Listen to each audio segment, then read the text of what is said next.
ಮುಖ್ಯಮಂತ್ರಿ ಸೀಟ್ ಸಿಗುವವರೆಗೂ ಕೂಡ ಸನ್ಮಾನ್ಯ ಡಿ ಕೆ ಶಿವಕುಮಾರ್ ಅವರು ಅಷ್ಟು ಸುಲಭವಾಗಿ ಅವರು ಬಿಡೋ ಪ್ರಶ್ನೆ ಇಲ್ಲ ಅಂತೇಳಿ. ಇವಾಗ ಅವರು ಆ ಫೋರ್ಸನ್ನು ಸ್ಟಾರ್ಟ್ ಮಾಡಿದ್ದಾರೆ. ಸೊ ಆ ಫೋರ್ಸನ್ನು ಸಿದ್ದರಾಮಯ್ಯ ಅವರು ಯಾವ ಮಟ್ಟಕ್ಕೆ ತಟ್ಕೊಳ್ತಾರೆ.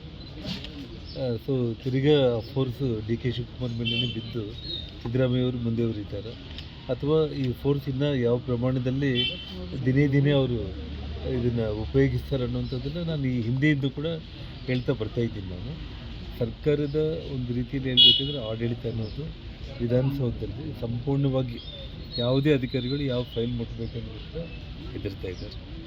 ಯಾವುದೇ ಕೆಲಸ ಕಾರ್ಯಗಳು ಆಗ್ತಾಯಿಲ್ಲ. ಸೊ ಕಂಪ್ಲೀಟ್ ಒಂದು ನಿಶಬ್ದ ವಾತಾವರಣ ಮೂಡಿರುವಂಥದ್ದು.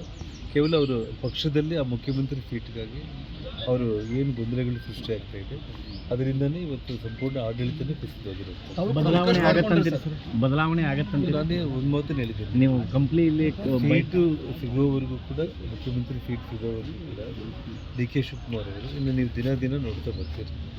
ಅವರು ಹೀಟು ಯಾವ ಪ್ರಮಾಣಕ್ಕೆ ಏರಿಸ್ತಾರೆ ಅಂತಂದರೆ ಅದನ್ನು ಸಿದ್ದರಾಮಯ್ಯ ಅವರು ಯಾವ ಮಟ್ಟಕ್ಕೆ ತಡ್ಕೊಳ್ತಾರೋ ಇಲ್ಲೋ ಅನ್ನೋದನ್ನು ನಾವೆಲ್ಲರೂ ಕೂಡ ನಿಮ್ಮ ಟಿ ವಿಗಳ ಮೂಲಕನೇ ನಾವು ಕೂಡ ಸಂಡೂರು ಬೈ ಎಲೆಕ್ಷನ್ ನಿಂತನೂ ನೀವು ಒಂದು ಮಾತು ಹೇಳ್ತಿದ್ದೀರಿ. ಕ್ಲಿಯರಾಗಿ ಹೇಳಿದ್ದೀನಿ ನಾನು. ಯಾಕೆಂದರೆ ಇವಾಗ ನೋಡಿ, ಮೊನ್ನೆ ಡಿ ಕೆ ಶಿವಕುಮಾರ್ ಅವರೇ ಮಾಧ್ಯಮಗಳಲ್ಲಿ ತುಂಬ ಸ್ಪಷ್ಟವಾಗಿ ಹೇಳಿದ್ದಾರೆ, ನಮ್ಮಿಬ್ಬರ ನಡುವೆ ಒಪ್ಪಂದ ಆಗಿದೆ ಅಧಿಕಾರ ಹಸ್ತಾಂತರ ಆಗುವಂಥ ಒಂದು ವಿಚಾರದಲ್ಲಿ. ಇದಕ್ಕೆ ಮಾಧ್ಯಮದವರಾಗಲಿ ಅಥವಾ ಶಾಸಕರು ಯಾರೂ ಕೂಡ ತಲೆ ಕೆಡಿಸ್ಕೊಳ್ಳೋ ಅವಶ್ಯಕತೆ ಇಲ್ಲ.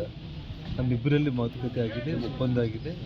ಸಿದ್ದರಾಮಯ್ಯ ಅವರು ಮಾತು ಉಳಿಸ್ಕೊಳ್ತಾರೆ ಅನ್ನೋ ವಿಶ್ವಾಸನೂ ನಮಗಿದೆ ಅಂತ ಹೇಳಿ ಡಿ ಕೆ ಶಿವಕುಮಾರ್ ಹೇಳ್ತಾ ಇದ್ದಾರೆ. ಅವ್ರ ಸಹೋದರ ಸುರೇಶ್ ಅವರು ಪದೇ ಪದೇ ಹೇಳ್ತಾ ಇದ್ದಾರೆ. ಸೊ ಹಾಗಾಗಿ ಇವತ್ತು ಅದು ತಡ ಎಷ್ಟೆಷ್ಟು ಆಗ್ತಾ ಇದೆ ಅಷ್ಟು ಫೋರ್ಸ್ ಉಪಯೋಗಿಸುವಂಥ ಒಂದು ಕೆಲಸ ಎರಡೂ ಗ್ರೂಪ್ಗಳಲ್ಲಿ ನಡೀತಾ ಇದೆ. ನಾವು ಎಲ್ಲರೂ ಕೂಡ ಪ್ರೇಕ್ಷಕರಾಗಿ ಟಿ ವಿಗಳ ಮುಂದೆನೇ ನಿಮ್ಮ ಮುಂದೆ ನೀವೇನು ತೋರಿಸ್ತಾರೆ ಅದನ್ನು ನಾವು ನೋಡ್ತೀವಿ.